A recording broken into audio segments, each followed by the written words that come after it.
Chris Berman. Got a lot of games to cover. Let's get at it. In our first game this week, we had the Browns stroll away with a 14-point win. Dunn stepped it up this week and gave his team some added firepower for the win.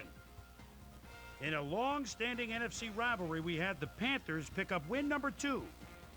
In the nation's capital, Washington, D.C., we had the Redskins get nipped by 3 points. Roy pulled in 3 touchdowns and helped his Colts beat the Titans. Up in Ralph Wilson Stadium, we had the Bills end up on the right side of an 11-point game. Raiders, Falcons.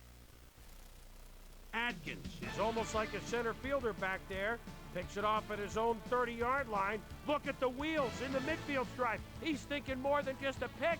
He's thinking touchdown. What a turnaround, 70 yards. The Falcons go on to win this by the final score of 24-14. The Giants' defense came away with 4 turnovers in their win at Texas Stadium. We had a big injury in this one, and Trey has the lowdown for us. Trey? All right, Chris, thanks. In front of you, we've got the AFC Infirmary report. And as you can see, they were hit hard this week. Johnston will be on the sidelines for a while, so this defense will need to do some reshuffling in his absence. It's a torn calf muscle, and the doctors are estimating he'll be out for 8 weeks. In front of you, we've got the NFC list. And as you can see, they could form their own MASH unit. Vargas won't see action for a while, so this offense is going to have to make do without him. X-rays revealing that a broken foot is the report. He'll be out for 5 weeks. On to the serious news of the week. Medina will miss the remainder of the season.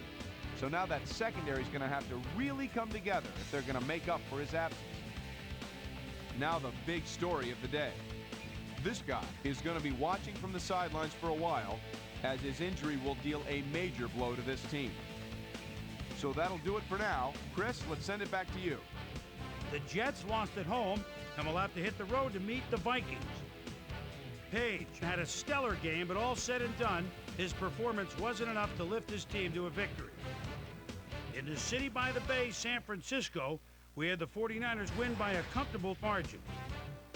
In a long-standing AFC rivalry, we had the Broncos pick up their 3rd win of the season. Sutton had over 50 yards receiving and helped his Seahawks beat the Bengals. And last but not least, we had the Packers come away victorious.